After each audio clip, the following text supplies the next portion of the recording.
belajar atau berorganisasi? Mana yang lebih penting? Assalamualaikum warahmatullahi wabarakatuh. Halo semuanya. Perkenalkan, nama saya Fawaz Lutfi. Nama saya Aisyah Najma. Nama saya Rizka Ridha. Nama saya Maira Zahabia. Nama saya Naura Arsyala dari kelas 11 MIPA 3, Dari kelas 11 IPS 1. 11 IPA 3. kelas 11 MIPA 2. Dari kelas 11 IPS 1. Berasal dari kelompok A.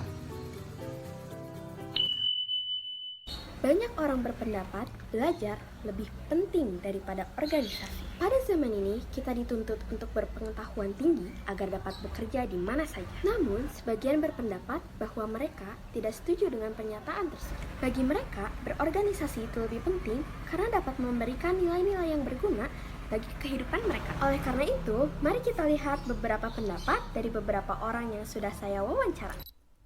Menurut aku, pendidikan jauh lebih penting dibanding berorganisasi. Kenapa? Karena dengan pendidikan, kalian bisa dapat ilmu baru yang akan memperluas wawasan kalian. Selain itu, kalian juga bisa mengembangkan diri dengan wawasan yang kalian punya.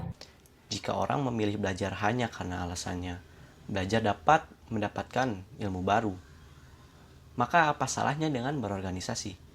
Dalam berorganisasi juga kita akan mendapatkan ilmu baru.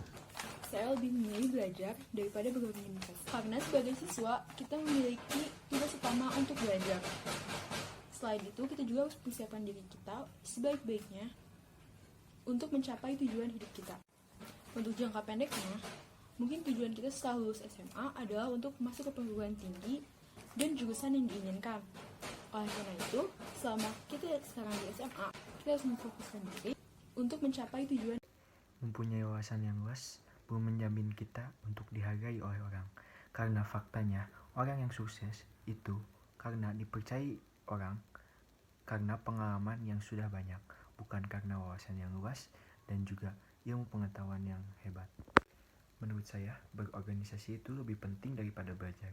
Karena di saat kita berorganisasi, kita akan mendapatkan relasi yang banyak dan juga belajar untuk menjadi pemimpin yang baik dan bijak. Organisasi itu mengambil sebagian waktu kita yang seharusnya kita pergunakan untuk belajar, sehingga hal tersebut dapat berdampak pada nilai akademik kita. Saya lebih memilih berorganisasi daripada belajar. Organisasi juga kita akan mendapatkan ilmu baru. Tidak hanya ilmu baru, kita juga akan mendapatkan pengalaman yang tidak tergantikan. Selain pengalaman, kita juga mendapatkan efek positif dari berorganisasi. Contohnya seperti kita bisa lebih mandiri, kita mempunyai sifat kepemimpinan, kita dapat mengatur segala sesuatu lebih baik. Maka dari itu saya lebih memilih berorganisasi daripada belajar. Saya tetap memilih belajar daripada berorganisasi karena soft skill yang kita butuhkan tidak hanya kita dapatkan di organisasi. Di kehidupan sehari-hari pun kita bersosialisasi dan berinteraksi dengan orang lain, kita dapat mengambil pelajaran dan juga melatih soft skill kita. Menurut saya, baik rajin ataupun aktif dalam kegiatan berorganisasi, keduanya sama-sama penting karena dapat memberikan berbagai macam manfaat bagi kehidupan. Contohnya, rajin belajar dapat meningkatkan nilai akademik dan mendapatkan berbagai macam prestasi serta unggul dalam ilmu pengetahuan. Selain itu, hard skill yang kita miliki pun akan meningkat dengan baik jika kita gigih dan belajar dengan rajin. Akan tetapi, aktif dalam berorganisasi juga memiliki banyak manfaat.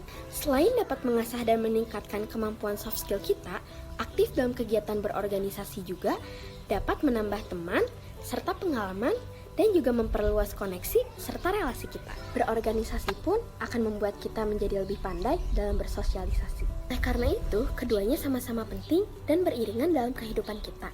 Bahkan, bisa saling berkaitan jika kita menjalankan kedua hal tersebut. Jika kita bisa melakukan keduanya dengan baik dan seimbang, kita akan mendapatkan nilai-nilai yang sangat berharga untuk kedepannya dan juga manfaat yang sangat penting bagi aspek kehidupan kita. Benar yang dikatakan rekan Maira, bahwa sesungguhnya belajar dan berorganisasi itu sangatlah penting. Belajar tidak hanya lewat buku, dalam organisasi pun kita banyak belajar. Belajar dan berorganisasi adalah dua hal yang saling berkaitan. Maka bukan hal yang tidak mungkin ketika kita dapat menjalankannya secara bersamaan.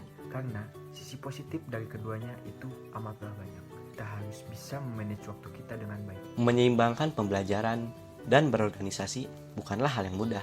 Kita akan kehilangan banyak tenaga karena banyaknya aktivitas yang kita lalui. Sebagai pejuang, kita harus menjaga pola makan kita. Kita perlu makan makanan yang bergizi, sehingga kesehatan kita dapat terjaga dan kita dapat melakukan aktivitas baik pembelajaran maupun berorganisasi. Hidup adalah perjuangan, maka perjuangkanlah hidup kita. Menyeimbangkan pembelajaran dan berorganisasi adalah perjuangan, maka perjuangkan usaha-usaha kita. Tumbuhkan kesadaran diri dan kemauan untuk selalu belajar, lewat buku maupun organisasi. Jika kita sudah seimbang antara keduanya, insya Munculkan Allah kesadaran diri kita dan akan menjadi keinginan untuk orang yang selalu sukses, lewat yang buku mempunyai wawasan maupun yang di luas, organisasi. dan juga relasi yang banyak.